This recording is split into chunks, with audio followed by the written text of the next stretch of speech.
Good morning दोस्तों, नमस्कार। आप सभी का स्वागत करता हूं मैं अपने YouTube चैनल लर्निंग हब में। दोस्तों आज हम लोग पढ़ने वाले हैं एक धमाकेदार मस्त क्वेश्चन जो अक्सर एग्जाम में पूछा जाता है और अक्सर लोग इसमें फंस जाते हैं। तो आइए चलिए पढ़ते हैं क्वेश्चन क्या है। क्वेश्चन कह रहा है एक मेज 10% के लाभ पर बेची गई थी। 10% के लाभ पर बेची गई यानी सेल की गई थी। यदि इसका लागत मूल्य यानी कॉस्ट प्राइस 5% कम होता और इसे 7 रुपये अधिक में बेचा गया होता तो 20% का लाभ होता। तो भाई हमें बताना है कि मेज का जो है मेज यानी टेबल का कॉस्ट प्राइस कितना होगा। तो चलिए इस तरह के प्रश्न को कैसे सॉल्व करें। देखिए क्वेश्चन सॉल्व करने के बहुत सारे तरीके होते हैं, लेकिन हमें उन सारे अप्रोच को इस्तेमाल करना चाहिए जो एग्जाम पॉइंट ऑफ व्यू से इंपॉर्टेंट है। आप सभी को पता है कि एग्जाम आजकल निकालना कितना डिफिकल्ट हो गया। डिफिकल्ट इन द सेंस कि टाइम मैनेज करना होता है। तो चलिए देखते हैं कितना इंटरेस्टिंग तरीके से मैं आपको बताने वाला हूं ये प्रश्न को। तो चलिए बढ़िया वाला मार्कर ले लेते हैं, व्हाइट कलर का मार्कर, जिससे आपको खान एकेडमी का फीलिंग दिलवाता हूं। ठीक है, चलिए और सॉल्व करते हैं पहला क्वेश्चन। तो मैं क्वेश्चन पढ़ूंगा और मैं इसको सॉल्व करता रहूंगा। एक मेज 10% के लाभ पर बेची गई। कितने लाभ पर बेची गई? 10%। तो एक चीज बताओ, कोई चीज अगर मैं उसे मान लो 100 रुपये की थी, वो 10% के लाभ पर बेची। आजकल के बच्चे भी बहुत परेशान करते हैं घर पे। तो एक मेज 100 रुपया में 100 रुपया उसकी कॉस्ट प्राइस थी। डिस्टर्बेंस हो जाती है, ठीक है। एनीवे चलिए स्टार्ट करते हैं फिर से। एक मेज 10% के लाभ पर बेची गई थी। तो 10% के लाभ पे बेची गई, तो अगर हम 100 रुपया उसे मान ले, अगर 100 अगर उसे कॉस्ट प्राइस मान ले, तो उसे सेल हम कितने पे कर रहे हैं? यानी 110 पे सेल कर रहे हैं। ऑब्वियसली ना, 100 यूनिट अगर वैल्यू है तो 10% के लाभ के अकॉर्डिंग 110 यूनिट होता है। ठीक है, यहां तक समझ में आ गया। अब आगे क्या बोलता है, यदि इसका लागत मूल्य 5% कम होता। अब बता रहे कि भाई साहब ये 100 रुपया ना होकर के अगर ये 95 रुपया होता, यानी new CP new cost price अगर ये 95 होता तो क्या होता? 5% कम होता और 7 रुपया अधिक में बेचा गया होता। तो ये अभी कहीं मैं इसको इस्तेमाल नहीं कर सकता हूं, इसलिए इसको छोड़ देता हूं। 7 रुपया अधिक मैं कहां जोड़ूंगा? अभी नहीं जोड़ना, ठीक है। तो 20% का प्रॉफिट होता। तो ये तो हम निकाल सकते हैं कि अगर ये न्यू सीपी 95 है तो 20% का इसका निकाल देते हैं। 20% प्रॉफिट यानी इसका 120% निकाल देते हैं।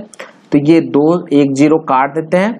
5 से 2 बार में गया और ये 19 बार में गया, 2 से 6 बार में गया। तो ये 19 और 6 को मल्टीप्लाई करना है। अगर आपका मल्टीप्लीकेशन बढ़िया है तो आप इसको कर लेंगे एक बार में, अदरवाइज ये करते रहिएगा। 6 9 54 और 6 कम 6 6 5 11, ठीक है। तो 114 रुपया होता है। तो यहां हम लोग लिख देते हैं 114, ठीक है। अब देखो यहां तक आशा है कि आपको समझ में आ रहा होगा, कोई कंफ्यूजन की बात नहीं है। अब हमने क्या, ये 10% का इस्तेमाल कर लिया, ये 5% वाला इस्तेमाल कर लिया, ये 20% वाला इस्तेमाल कर लिया हमने। बच गया क्या? ये 7 रुपया अधिक में बेचा गया होता। ये हम कहां इस्तेमाल करेंगे? देखो ये क्या है? Selling price. ये क्या है? Selling price. ये भी सेलिंग प्राइस है अकॉर्डिंग टू न्यू सीपी। ये सेलिंग प्राइस ओल्ड सीपी के अनुसार ये सेलिंग प्राइस था। तो अब क्या बोलेंगे हम, ये जो डिफरेंस आ रहा है इन दोनों के बीच का डिफरेंस कितना आ रहा? 4 यूनिट का। ये जो सेलिंग प्राइस यानी ये विक्रय मूल्य और ये विक्रय मूल्य सेलिंग प्राइस के बीच का डिफरेंस 4 यूनिट का। और यहां क्वेश्चन के अनुसार बता रहा कि 7 रुपया में कितना डिफरेंस बताया? 7 रुपया। तो हम ये कहते हैं कि ये जो यूनिट है विक्रय मूल्य के यूनिट में 4 यूनिट बराबर है 7 रुपये के। तो हमें कितने यूनिट का निकालना है? 100 यूनिट का निकालना है। तो 100 यूनिट का कितना हो जाएगा? 100 यूनिट का 100 इंटू 7 डिवाइडेड बाय 4। 4 से गया 25 टाइम्स में 100 और ये 25 इंटू 7 हो जाएगा 175। तो ये जो 175 हमारा आ गया न्यू आ गया हमारा कॉस्ट प्राइस ऑफ टेबल हमारा निकल गया कितना? 175। तो हमारा आंसर क्या हो जाएगा? 175, ठीक है। तो होपफुली ये आपको समझ में आ गया होगा कैसे इसको सॉल्व करना है।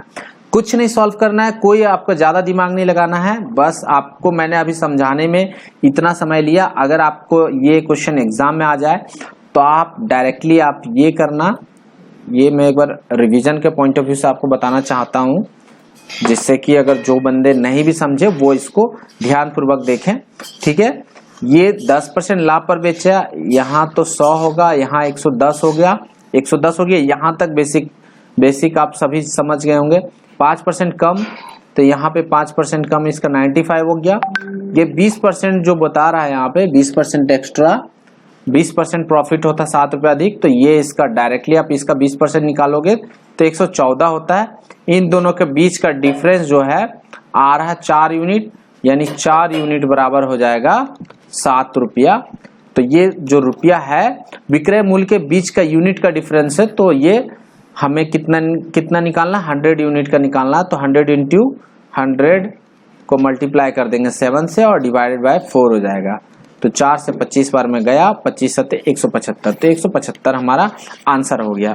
तो दोस्तों ये क्वेश्चन आपको होपफुली समझ में आ गया होगा। ठीक है, तो अगर समझ में आ गया है तो लाइक कर दीजिएगा, शेयर कर दीजिएगा अपने दोस्तों के बीच और बेल आइकन दबा दीजिएगा सब्सक्राइब करने के बाद। Thank you.